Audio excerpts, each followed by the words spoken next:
के एक और बुलेटिन के साथ मैं हूं आसिफ रशीद। बुलेटिन का आगाज करेंगे नजर सबसे पहले अब तक की सुर्खियों पर।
अब पेश है खबरों की तफसील। आगाज करेंगे जम्मू कश्मीर की खबरों के साथ। पुलवामा, जनूबी कश्मीर और वस्ती कश्मीर के बडगाम जिले में जहां पर दो मुख्तलिफ ऑपरेशंस में सिक्योरिटी फोर्सेस के हाथ बड़ी कामयाबी लगी।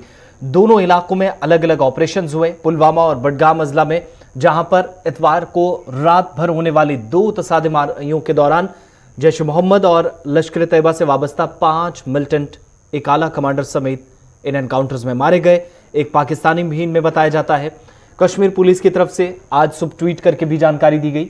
विजय कुमार जो कि आईजीपी कश्मीर हैं, उनका हवाला देते हुए कहा गया कि गुज़श्ता 12 घंटों के दौरान दो एनकाउंटर्स में पाकिस्तान के स्पॉन्सर तंजीम लश्कर तैयबा और जैश मोहम्मद से वाबस्ता 5 मिलिटेंटों को मार गिराया गया। जैश कमांडर जाहिद वानी और एक पाकिस्तानी मिलिटेंट का मारा जाना हमारे लिए यानी आईजीपी कश्मीर के मुताबिक पुलिस के लिए बड़ी कामयाबी है। पहली तस्वीर आपके सामने चरार शरीफ बडगाम के इलाके की है, जहां पर ऑपरेशन हुआ। बर्फ की सफेद चादर पर फोर्सेज ने इस ऑपरेशन को अंजाम दिया, जहां पर एक बताया जाता है कि इस शेड के अंदर मिलिटेंट छुपे थे, जिस दौरान यह ऑपरेशन शुरू हुआ और सिर्फ एक मिलिटेंट इसमें मारा गया। और सुबह सुबह फोर्सेज इस इलाके से ऑपरेशन को कामयाबी के साथ अंजाम देने के बाद वापस निकली। इस बीच बताया जाता है कि वानी के अलावा एक पाकिस्तानी मिलिटेंट जिसकी शनाख्त कफील उर्फ छोटू के नाम से हुई थी, पुलवामा जिले के अंदर मारा गया है।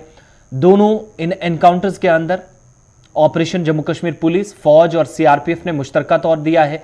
और पुलिस का हवाला देते हुए यह ट्वीट में भी बताया गया है कि शोपियां बेल्ट में 2020 से पाकिस्तानी मिलिटेंट सरगर्म था। वानी भी काफी वक्त से सरगर्म था। अब दूसरी तस्वीर पुलवामा की भी जरा आपको दिखाते हैं, जहां पर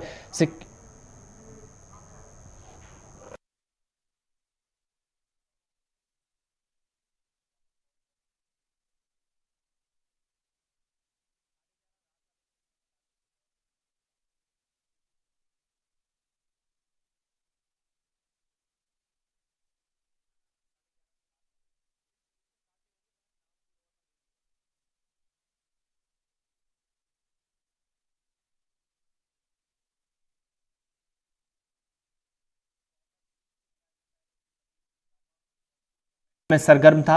और पुलवामा के इलाके नायरा और वस्ती कश्मीर के बडगाम जिले के चरार शरीफ इलाके में दोनों अलग अलग जगहों पर ऑपरेशन जब हुए तो फौज की राष्ट्रीय राइफल के साथ पुलिस और जो सीआरपीएफ मकामी सतह पर खिदमत अंजाम देती है, उसके ग्रुप ने इस ऑपरेशन को अंजाम दिया।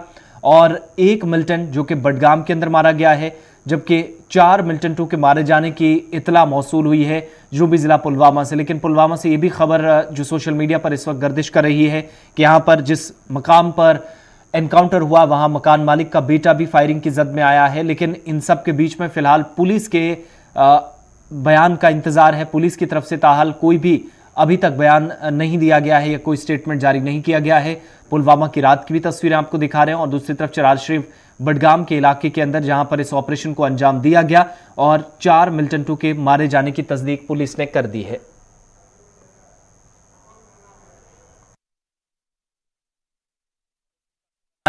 कि मिलिटेंटों के एक आला कमांडर जो कि बताया जाता है जनूबी कश्मीर के अंदर जहां पर सरगर्म था जाहिद वानी, वो मारा गया है। बडगाम के चरार शरीफ में भी जब ऑपरेशन चल रहा था तो यहां पर भी रात देर गए ऑपरेशन शुरू हुआ। सिक्योरिटी फोर्सेज ने हालांकि सर्च ऑपरेशन मुसद्दका इत्तला मिलने के बाद इस इलाके में शुरू किया था, लेकिन इस गांव के अंदर बताया जाता है कि मिल्टन जो मौजूद था उसने फोर्सेज के हमले पर फायरिंग शुरू कर दी, एहलकारों पर गोलियां चलाई, जिसके बाद जवाबी कार्रवाई की गई। वहीं जनूबी जिला पुलवामा के अंदर भी जहां पर इंतजामिया ने अमन कानून की सूरत हाल को बरकरार रखने के लिए और किसी तरह के खतरे से निपटने के लिए फौरी तौर पर आज सुबह सुबह इंटरनेट खदमात भी बंद कर दी। पुलवामा के अंदर और चरार शरीफ के अंदर ऑपरेशंस के साथ ही वादी के अंदर अब तक इस नए साल के पहले 30 रोज में जो ऑपरेशंस मुख्तलिफ इलाकों में हुए हैं, इनमें श्रीनगर समेत जिन जिन इलाकों में ऑपरेशन हुए 2 दर्जन के करीब मिलिटेंट्स मारे गए। फौज और पुलिस को भी चंद एक एनकाउंटर्स में जुज़वी नुकसान से दोचार होना पड़ा है, लेकिन ये सारी सूरत हाल उस वक्त बनी है जब वादी के अंदर सिक्योरिटी योम जमहूरिया के मौके पर भी काफ़ी सख्त थी और दूसरे कई इलाकों के अंदर मामूल के मुताबिक सरगर्मियां चलती हैं। और ये तस्वीरें पुलवामा की आपके सामने, जहां पर फौज और पुलिस इस इलाके से निकली ज़रूर है, लेकिन अब फौज की जानिब से, पुलिस की जानिब से जब ऑपरेशन कामयाबी के साथ किया गया तो सिविल इंतजामिया ने भी यहाँ पर अमन कानून की सूरत हाल ख़राब ना हो, अफवाहों से बचा जाए, इसलिए इंटरनेट खदमात को मुअत्तल कर दिया है। जो माजी में सूरत हाल नेट की वजह से ख़राब हुई है वैसी दोबारा सिचुएशन ना बने, इसके लिए बचने का फैसला लिया गया। थोड़ी देर में फौज की तरफ से प्रेस कॉन्फ्रेंस भी की जाएगी। उस प्रेस कॉन्फ्रेंस में बहुत सारे खुलासे किए जाएंगे। मिलिटेंट के जो आला कमांडर्स मारे गए हैं, जैश और लश्कर से इनका ताल्लुक था, उनके हवाले से भी तफसीलात शेयर की जाएंगी।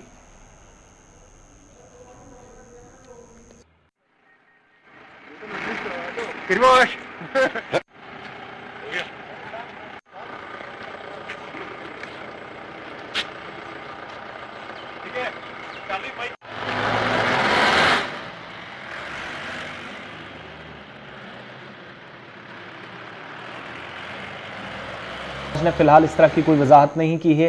ट्वीट पुलिस का जो सामने आया उसमें 4 मिलिटेंटों के मारे जाने की तस्दीक की है और internet services, mobile internet services जो है बंद रखी गई हैं, ब्रॉडबैंड सर्विसेज फिलहाल चल रही हैं। लेकिन पुलवामा के अंदर जब ये ऑपरेशन अंजाम दिया जा रहा था तो टहाब के इस इलाके के अंदर जहां पर ऑपरेशन शुरू हुआ था नायरा में, इसके बाद से हमारे नुमाइंदे इस इलाके के अंदर पहुंचे।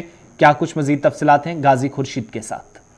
इस समय मैं मौजूद है एनकाउंटर साइट पे नायरा टॉप पुलवामा के एरिया में, जहां पे आप देख रहे हैं कि यहां अभी भी सर्च ऑपरेशन जारी है और अभी तक की जो इतला है इस एनकाउंटर में 2 से 3 मिलिटेंट मारे जा चुके हैं, जिनकी आइडेंटिफिकेशन अभी पुलिस के बतौर नहीं हुई है। लेकिन मुकामी सराय से ये पता चला है कि इस एनकाउंटर में अभी तक 3 मिलिटेंट मारे जा चुके हैं और सर्च ऑपरेशन अभी भी जारी है।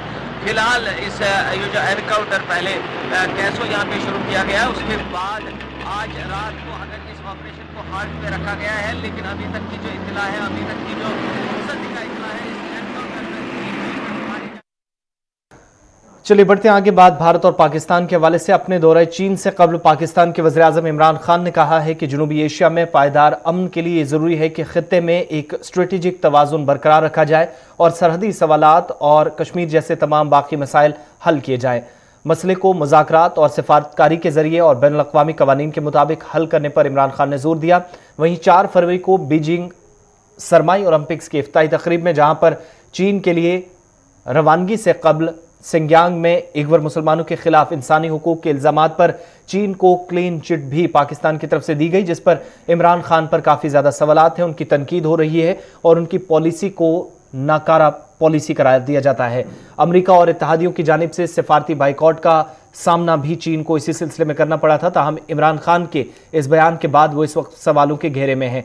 सिंगयांग के मामले पर अपने मुल्क के एलची ने सूबे के दौरे के बाद कहा कि इल्ज़ामात दुरुस्त नहीं है इमरान खान के मुताबिक, और भारत और पाकिस्तान के हवाले से उन्होंने कहा कि भारत के साथ इस वक्त बाहमी मुज़ाकरात के ज़रिए वो तमाम मसाइल को हल करना चाहता है। दहशतगर्दी जैसे मामलात हो, सलामती सूरत हाल हो, लाइन ऑफ कंट्रोल या बैनुल अक़वामी सरहद के जो मामलात हैं, इस वक्त आलमी सतह पर इनको डिस्कस करने के बजाय बातचीत से हल किया जा सकता है, इस पर उन्होंने जोर दिया। दूसरी बात, इमरान खान के मुताबिक कि भारत के साथ इस वक्त सिफारती सतह पर ताल्लुकात बेहतर करने के लिए उनकी तरफ से कोशिशें की जा रही हैं और वो हालात को बेहतर करने के लिए पुरअज़्म है।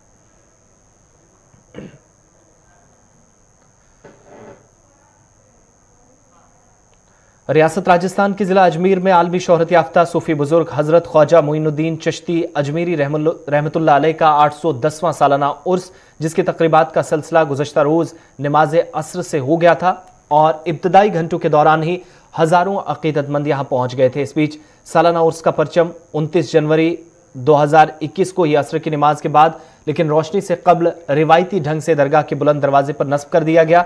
भिलवाड़ा का लाल मोहम्मद गौरी खानदान 1944 से परचम कुशाई की तकरीब अंजाम देता है। इसी रिवायत को बरकरार रखा गया और गौरी खानदान के अफराद पहले ये अजमेर पहुंचे थे और दरगाह कमेटी के साथ मिलकर परचम कुशाई की तकरीब अंजाम दी गई।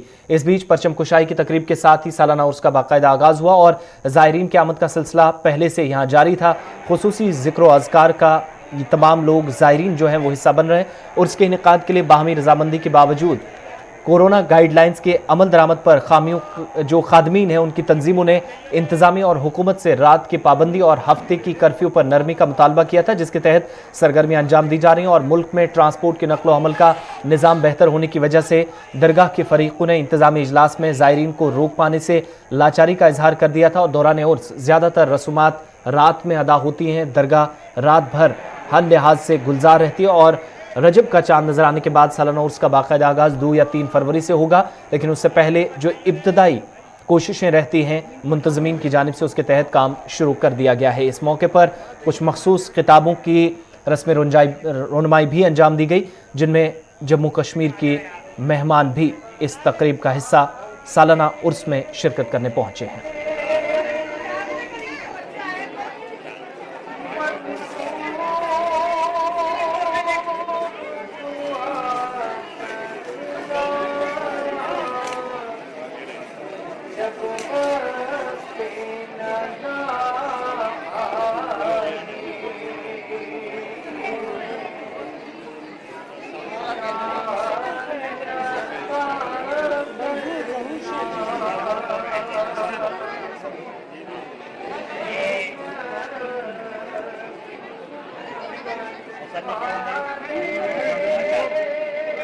ये आज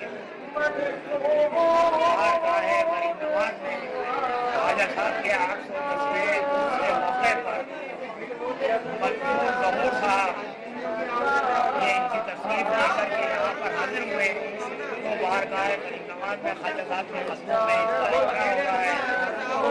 ये इसका उन्वान है तसव्वुफ़ और अहले तसव्वुफ़। अल्लाह ताला सरकार करीम नवाज के हक़ में ये उनकी ख्वाहिशें हैं।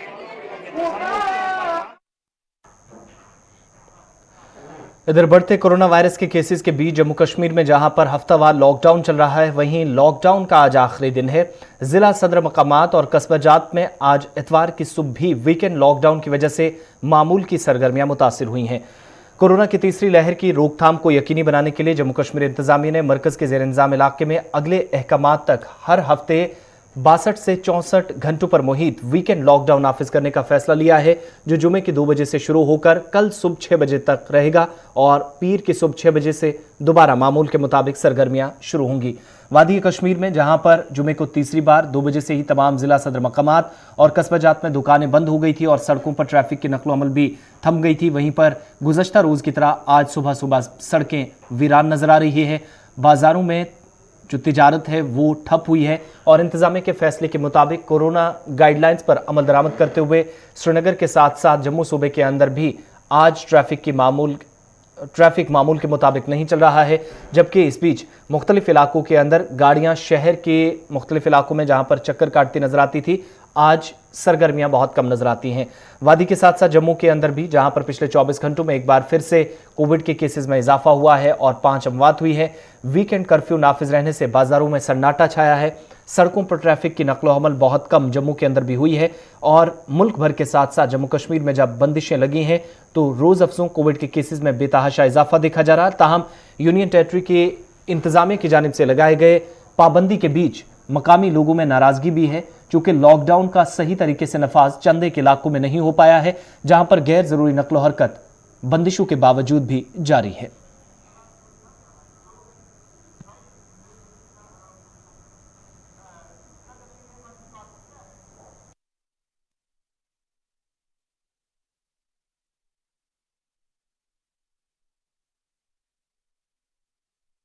गरीबी जो तबका ने बचेगा, ये खत्म हो जाएगा।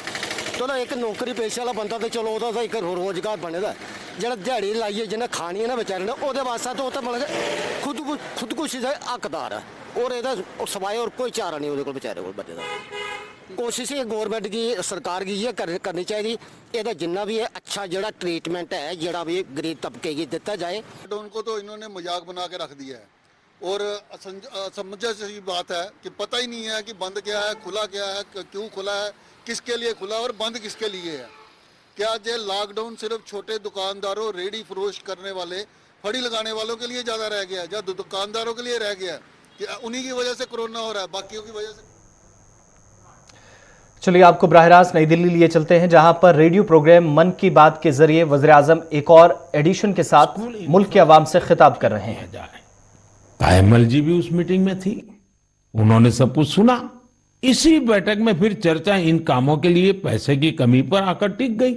इसके बाद तायम्मल जी ने जो किया उसकी कल्पना कोई नहीं कर सकता था। जिन तायम्मल जी ने नारियल पानी बेच बेचकर कुछ पूंजी जमा की थी उन्होंने 1 लाख रुपये स्कूल के लिए दान कर दिए।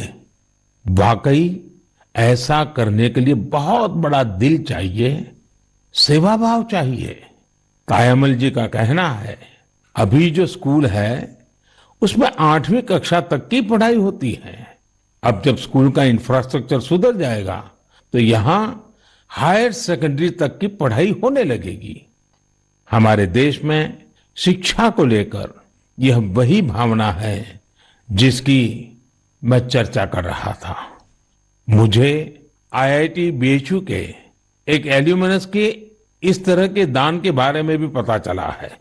बीएचयू के पूर्व छात्र जय चौधरी जी ने आईआईटी बीएचयू फाउंडेशन को $1 मिलियन यानी करीब करीब 7.5 करोड़ रुपया डोनेट किए। साथियों, हमारे देश में अलग अलग क्षेत्रों से जुड़े बहुत सारे लोग हैं जो दूसरों की मदद कर समाज के प्रति अपनी जिम्मेदारी का निर्वाह कर रहे हैं। मुझे बेहद खुशी है कि इस तरह के प्रयास उच्च शिक्षा के क्षेत्र में खासकर हमारी अलग अलग आईआईटीज में निरंतर देखने को मिल रहे हैं। केंद्रीय विश्वविद्यालयों में भी इस प्रकार के प्रेरक उदाहरणों की कमी नहीं है। इस तरह के प्रयासों को और बढ़ाने के लिए पिछले साल सितंबर से देश में विद्यांजलि अभियान की शुरुआत हुई है।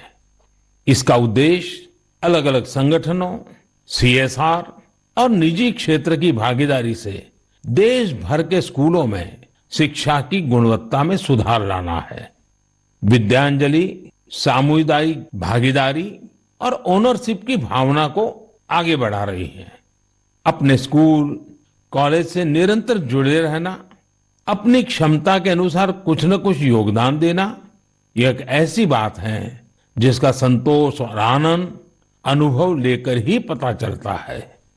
मेरे प्यारे देशवासियों, प्रकृति से प्रेम और हर जीव के लिए करुणा, ये हमारी संस्कृति भी है और सहज स्वभाव भी है। हमारे इन्हीं संस्कारों की झलक अभी हाल ही में तब दिखी जब मध्य प्रदेश के पेंच टाइगर रिजर्व में एक बाघिन ने दुनिया को अलविदा कर दिया। इस बाघिन को लोग कॉलर वाली बाघिन कहते थे। वन विभाग ने इसे T15 नाम दिया था। इस बाघिन की मृत्यु ने लोगों को इतना भावुक कर दिया जैसे उनका कोई अपना दुनिया छोड़ गया हो। लोगों ने बाकायदा उसका अंतिम संस्कार किया, उसे पूरे सम्मान और स्नेह के साथ विदाई दी। आपने भी ये तस्वीरें सोशल मीडिया में जरूर देखी होगी। पूरी दुनिया में प्रकृति और जीवों के लिए हम भारतीयों के इस प्यार की खूब सराहना हुई। कॉलर वाली बाघिन ने जीवन काल में 29 शावकों को जन्म दिया और 25 को पाल पोसकर बड़ा भी बनाया। हमने T15 के इस जीवन को भी सेलिब्रेट किया और जब उसने दुनिया छोड़ी तो उसे भावुक विदाई भी दी। यही तो भारत के लोगों की खूबी है। हम हर चेतन जीव से प्रेम का संबंध बना लेते हैं। ऐसा ही एक दृश्य हमें इस बार गणतंत्र दिवस की परेड में भी देखने को मिला। इस परेड में प्रेसिडेंट्स बॉडीगार्ड्स के चार्जर घोड़े विराट ने अपनी आखिरी परेड में हिस्सा लिया। घोड़ा विराट 2003 में राष्ट्रपति भवन आया था और हर बार गणतंत्र दिवस पर कमांडेंट चार्जर के तौर पर परेड को लीड करता था। जब किसी विदेशी राष्ट्राध्यक्ष का राष्ट्रपति भवन में स्वागत होता था, तब भी वह अपनी ये भूमिका निभाता था। इस वर्ष आर्मी डे पर घोड़े विराट को सेना प्रमुख द्वारा कॉज कमेंडेशन कार्ड भी दिया गया।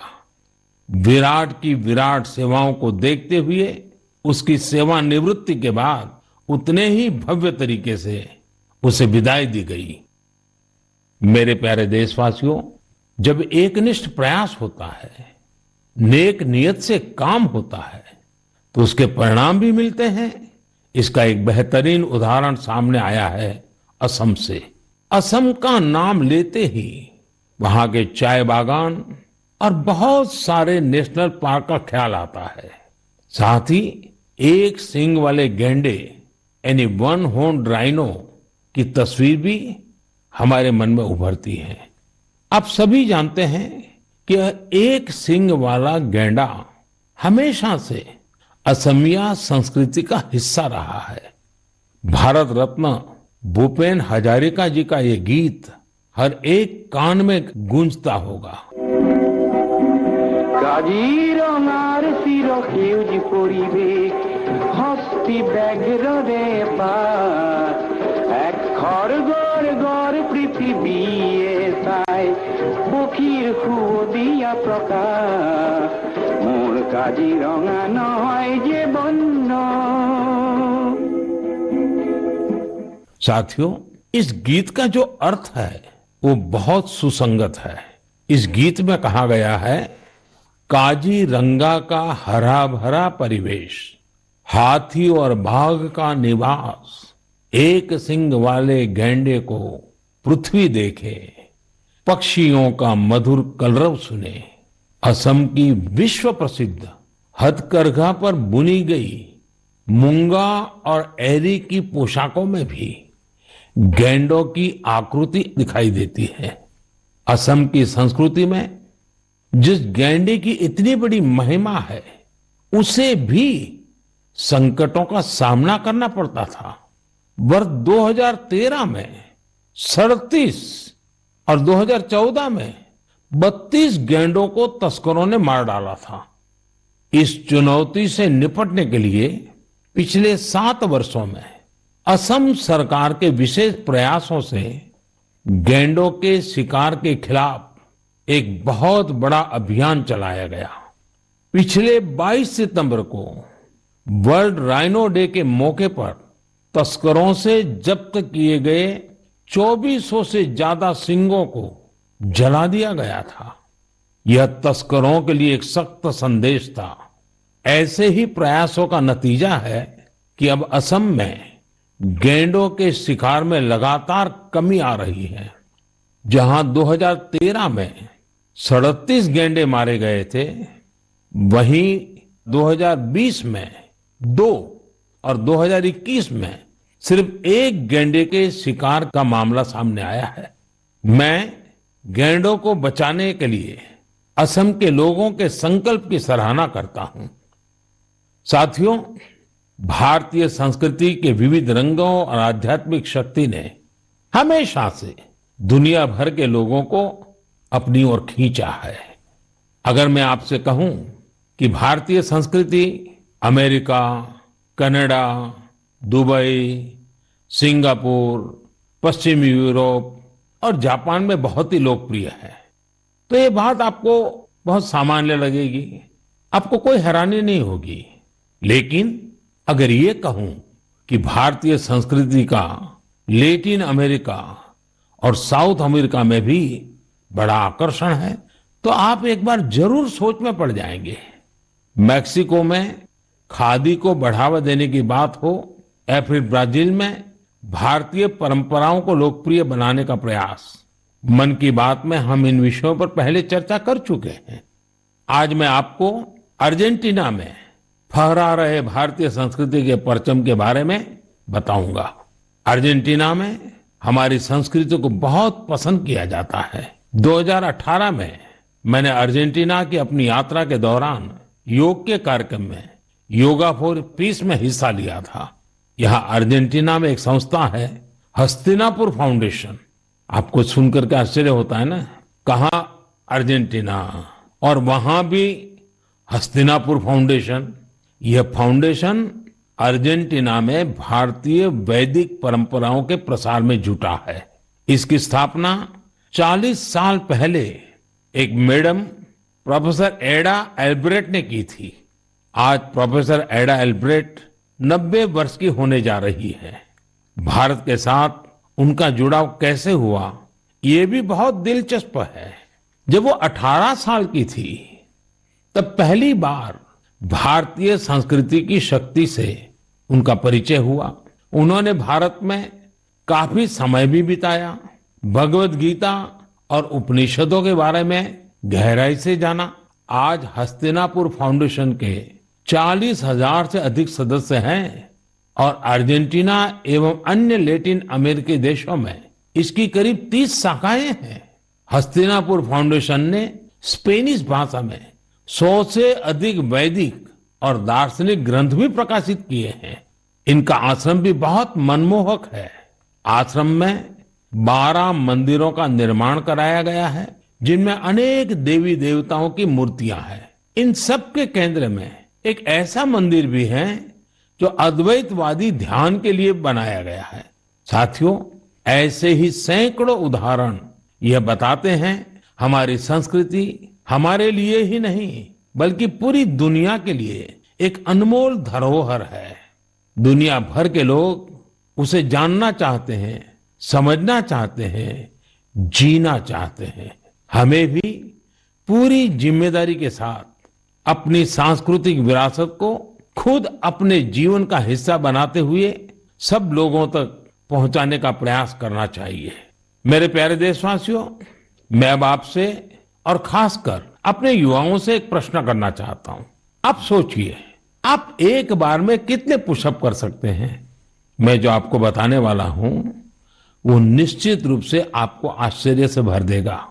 मणिपुर में 24 साल के युवा थोना ओजम निरंजॉय सिंह ने 1 मिनट में 109 पुशअप्स का रिकॉर्ड बनाया है। निरंजॉय सिंह के लिए रिकॉर्ड तोड़ना कोई बात नहीं है। इससे पहले भी उन्होंने 1 मिनट में एक हाथ से सबसे ज्यादा नकल पुशअप्स का रिकॉर्ड बनाया था। मुझे पूरा विश्वास है कि निरंजॉय सिंह से आप प्रेरित होंगे और फिजिकल फिटनेस को अपने जीवन का हिस्सा बनाएंगे। साथियों, आज मैं आपके साथ लद्दाख की एक ऐसी जानकारी साझा करना चाहता हूं जिसके बारे में जानकर आपको जरूर गर्व होगा। लद्दाख को जल्द ही एक शानदार ओपन सिंथेटिक ट्रैक और एस्ट्रो टर्फ फुटबॉल स्टेडियम की सौगात मिलने वाली है। यह स्टेडियम 10,000 फीट से अधिक की ऊंचाई पर बन रहा है और इसका निर्माण जल्द पूरा होने वाला है। लद्दाख का यह सबसे बड़ा ओपन स्टेडियम होगा जहां 30,000 दर्शक एक साथ बैठ सकेंगे। लद्दाख के इस आधुनिक फुटबॉल स्टेडियम में 8 लेन वाला एक सिंथेटिक ट्रैक भी होगा। इसके अलावा यहाँ 1,000 बेड वाले एक हॉस्टल की सुविधा भी होगी। आपको ये जानकर भी अच्छा लगेगा कि इस स्टेडियम को फुटबॉल की सबसे बड़ी संस्था फीफा ने भी सर्टिफाई किया है। जब भी स्पोर्ट्स का ऐसा कोई बड़ा इंफ्रास्ट्रक्चर तैयार होता है तो यह देश के युवाओं के लिए बेहतरीन अवसर लेकर आता है। साथ साथ जहां ये व्यवस्था होती है वहां भी देश भर के लोगों का आना जाना होता है, टूरिज्म को बढ़ावा मिलता है और रोजगार के अनेक अवसर पैदा होते हैं। इस स्टेडियम का भी लाभ लद्दाख के हमारे अनेकों युवाओं को होगा। मेरे प्यारे देशवासियों, मन की बात में इस बार भी हमने अनेक विषयों पर बात की। एक विषय और है जो इस समय सबके मन में है और वो है कोरोना का। कोरोना की नई वेव से भारत बहुत सफलता के साथ लड़ रहा है। ये भी गर्व की बात है कि अब तक करीब करीब 4.5 करोड़ बच्चों ने कोरोना वैक्सीन की डोज ले ली है। इसका मतलब यह हुआ कि 15 से 18 साल की आयु वर्ग के लगभग